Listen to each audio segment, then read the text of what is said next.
Thank you. And our second speaker is Daisy Livingston of SOAS in London on the archival value of Waqf-related documents of Mamluk, Cairo, the case of istibdāl.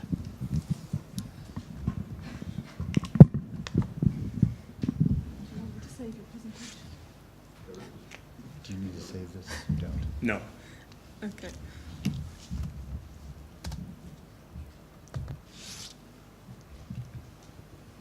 Sorry.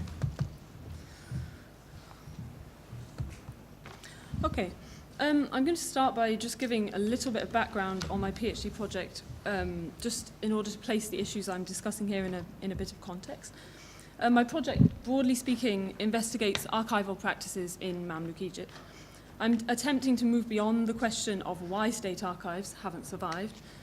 To do this, I focus on surviving documents, interrogating them to explore archival practices, processes and mentalities in a range of social and geographical contexts outside the state chancery. One of my two major document corpuses, sorry, can you hear me now?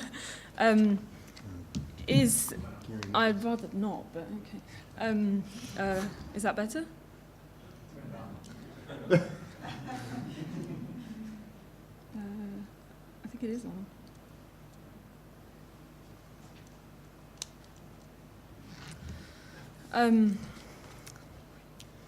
So one of my two major document corpuses is the Waqf-related legal documents preserved in the modern archives of Cairo. So it's this material that this paper is based on. Documents from the Wizaratul Awqaf. When it comes to the question of archival practices in the Waqf-related documents, and I'm calling them this rather than Waqf documents because most of them aren't actually Waqf deeds, they've been perceived somewhat differently than other surviving legal documents when considering archival practice. This is probably due to a couple of different factors. Firstly, the fact that the documents have survived until today in an actual archive, albeit modern, which has sort of predisposed us to consider them as somehow more worthy of being preserved than other documents that have survived in Geniza-like collections or apparently accidental depositories or archaeological contexts. The second factor is the fact that the Waqf endowments were at least theoretically made in perpetuity, which has made it seem likely that the documents recording them were also intended for long-term archiving, or to be archived long-term. The question of whether this was indeed the case is not one that I'm going to address here directly, but I'm happy to talk about that if anyone's interested, or to take any opinions on that. So in this paper, I'm going to present some of the conclusions I've made through looking at the Waqf-related material in the Wizaratul Awqaf, using the documentation that emerges from procedures of istibdāl, or the istibdāl procedure, to illustrate this. This is quite a small example and might be somewhat dry and technical, so please bear with me. My overall impression from these documents is that they are indeed more archival than comparable extant legal documents. There are a couple of issues I need to sort of address here, having made that statement. To start with, what do I mean by archival? My approach to these documents is essentially micro-historical, so I'm investigating archival practices that emerge in individual documents or small sets of documents, which involves taking into account the materiality as well as the content. So I'm not primarily focusing on collections of documents that made up actual concrete archives or archival collections.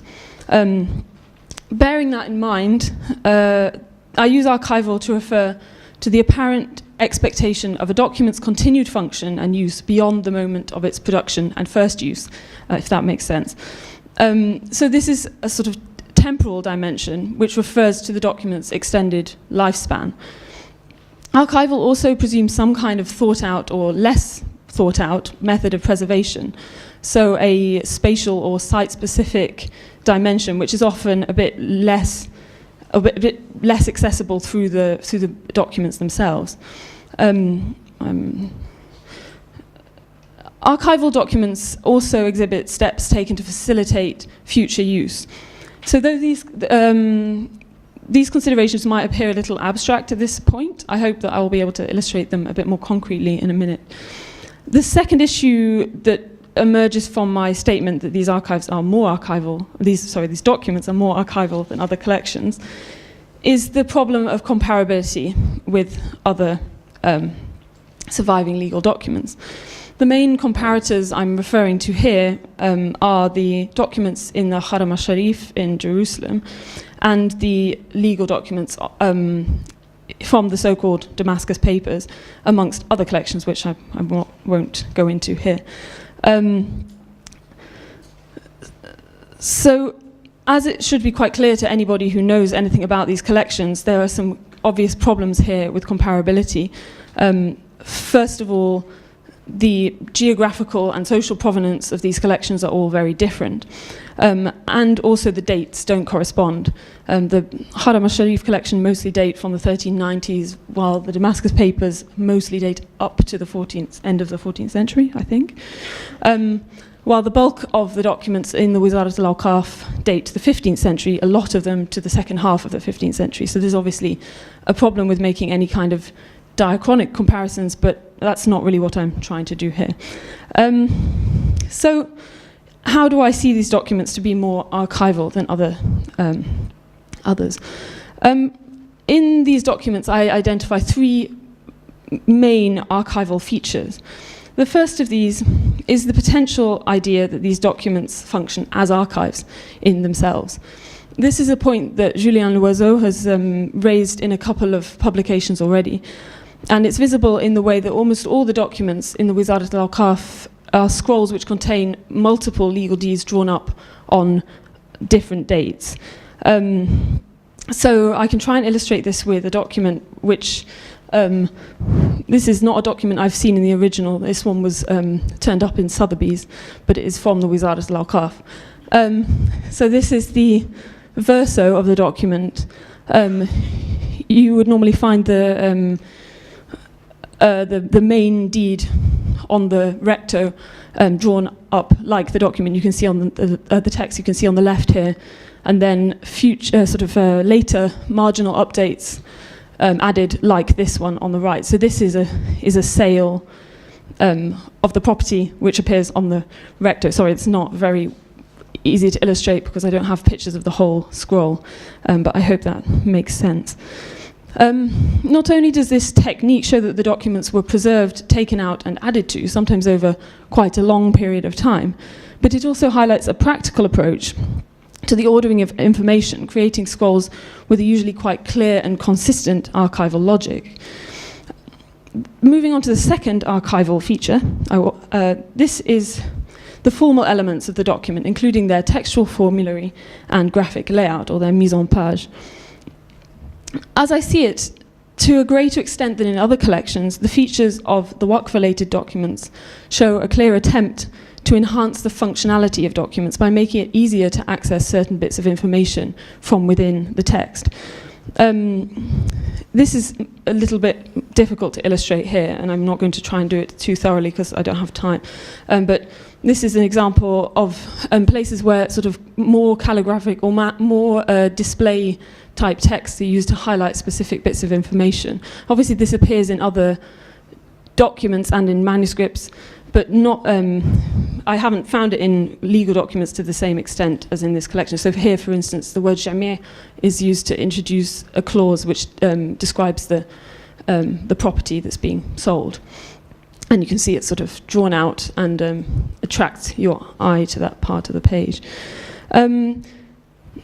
This archival feature also is sort of manifest in the actual textual formularies, which refer to the document itself and kind of in a quite a self-referential way. And again, I don't think I can explain this very easily here, but these features appear to indicate a heightened awareness of the significance of the documentary record for legal transactions, or for recording legal transactions, by being very self-referential, or by kind of being designed in such a way as to facilitate the extraction of information.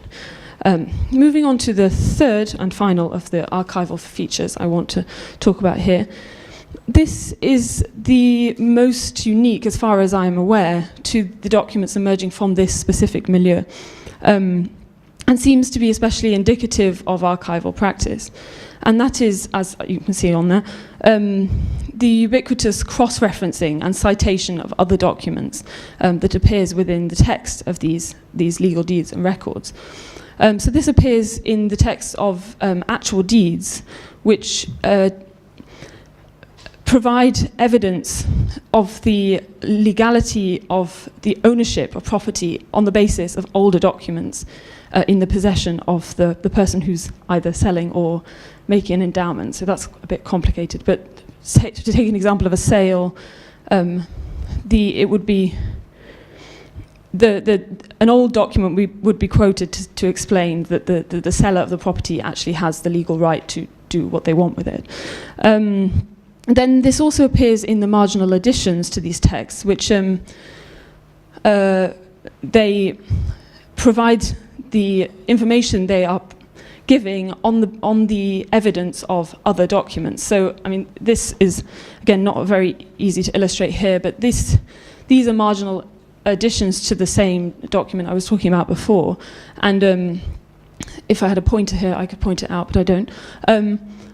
There's a clause that appears in lots of these which say the evidence for this transaction is a document, a deed of sale, and the date is so-and-so. So they're providing separate documentary evidence of the information they provide. So as well as assisting any reader in finding the appropriate legal evidence for transactions, this feature makes it very clear that these documents were part of an archive or archives which were made up of multiple separate documents. So, I mean, I've introduced these features rather quickly, so I hope that that it's comprehensible. But in any case, that's sort of as a sort of a hint at my evidence for these features. And in what remains of my paper, I'm going to use the case of istibdāl documentation to illustrate these features a bit more clearly, and to place them within the context of actual legal processes that the documents are recording. So I'm going to focus mainly on the first and third of these, simply because those are the ones I think that come out most clearly in the istibdāl documents, but also because of time. So, istibdāl. As I'm sure you all know, istibdāl was the only means by which a property could be extracted from a Waqf endowment. And this involved the exchange of the property for another property of the same value, though often involved a cash transaction as an intermediate step. So you often find that actually the things that these properties are being exchanged for are, in fact, cash. Though of dubious legality and always regarded with suspicion by some qadis and jurists, by the 15th century this procedure was at least somewhat legitimized and clearly widespread, as is very clear from this corpus, which is many of the documents are istibdāl documents. The istibdāl procedure required several different stages carried out by the qadi and his subordinates, and each of which potentially generated documentary traces.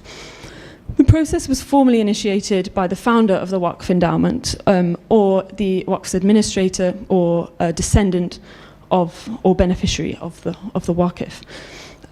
This individual would submit a petition to the qadi, articulating his or her desire for an istibdāl to take place. The petition would contain a description of the property that was going to be exchanged and a request that the qadi provide permission for this to take place. Upon receiving the petition, the qadi would then nominate a representative to deal with the case, unless he dealt with it himself. This representative was charged with ensuring that the request for istibdāl was legal, and would thus demand the original Waqf deed from the petitioner in order to scrutinize it and ensure that the istibdāl was permitted in the initial stipulations. If everything was in order, an expert opinion would then be sought to confirm that the property was no longer benefiting the Waqf, or else that its state of disrepair was rendered it dangerous in some way. An engineer or surveyor would then be commissioned to inspect the property and testify before the Qadi as to its state. Once the procedures had been carried out, the Qadi was then in a position to confirm the transaction and to provide his permission. And then finally, the transaction could be carried out.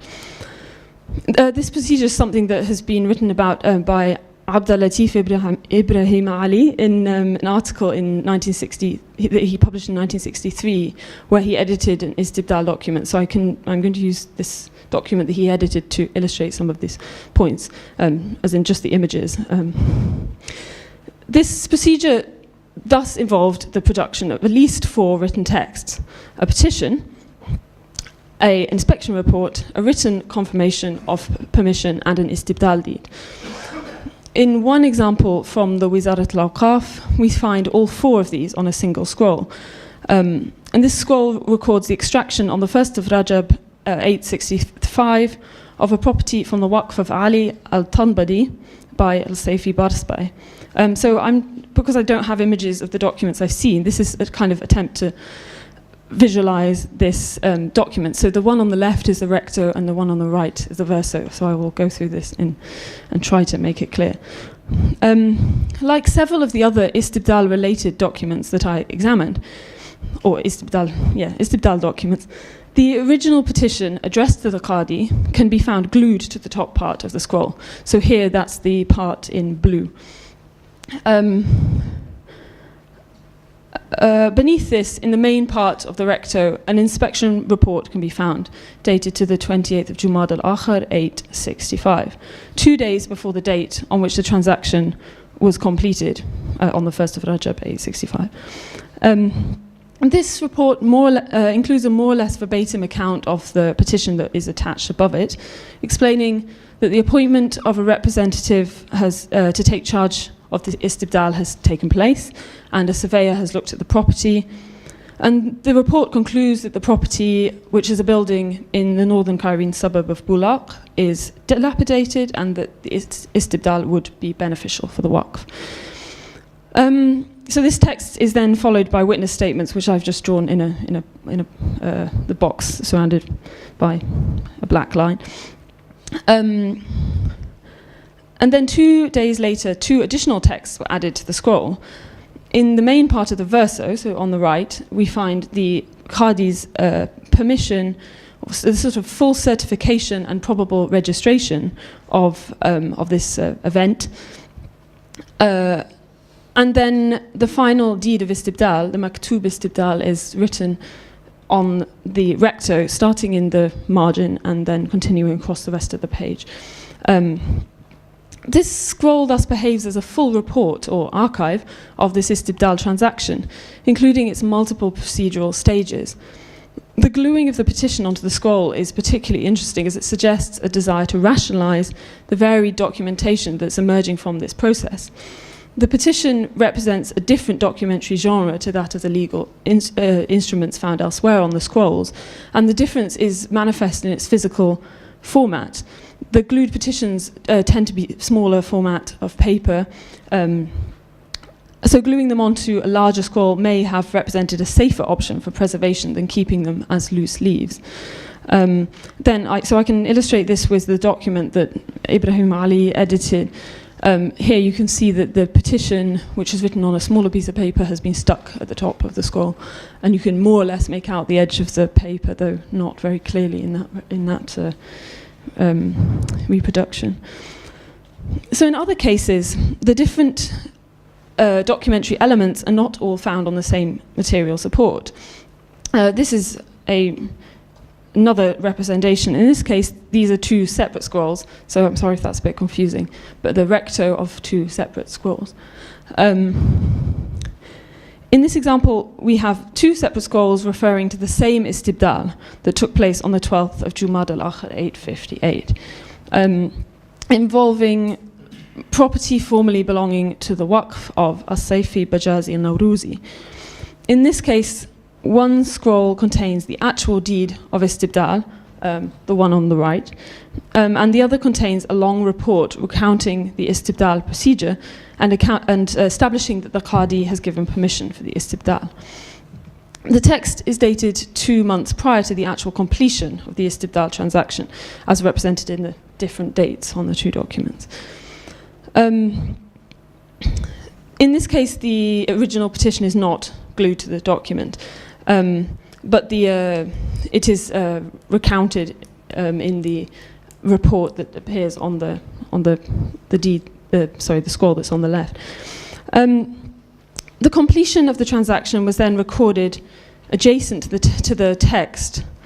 Adjacent to the text of the report, which is on the left-hand scroll. So this is a kind of a record of the transaction that is properly recorded on this scroll. So you find that this marginal thing on the left provides its information on the basis of this document, if that makes sense. So these two documents were produced in reference to each other with the express purpose of recording the progression of the same istibdāl transaction over a course of a few months. The documents then subsequently record other transactions, which is very common in these documents, taking place over the next 50 years. So I'm not going to go through this in detail, but this is a list of the transactions that then occurred relating to this property, which, like many of the properties on the documents in the Wizarat al-Awqaf, ended up in Sultan al-Khawri's Waqf.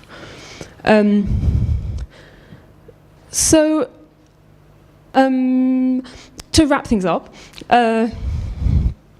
as we've seen in these two slightly confusing examples, the istibdāl documentation is rather complex. The procedure generated multiple documentary traces, each element of which had a subtly distinct function, at least in legal terms. The original documents themselves illustrate the ways in which these multiple records were rationalized in archival terms. By writing all the relevant texts on one support, thus using the document as an archive, if we like, which could continue to be added to over time, or cross-referencing different elements of the documentation redacted on separate supports, and indeed by gluing to the legal records the petitions that initiated the process.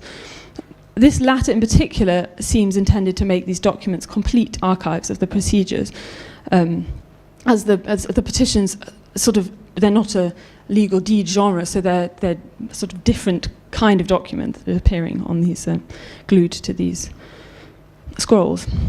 It's perhaps in light of such a potentially unwieldy documentation that we should situate the archival features I identified earlier, such as the formulaic and graphic elements designed to ensure clarity and which appear to demonstrate a heightened awareness of the importance of the material record.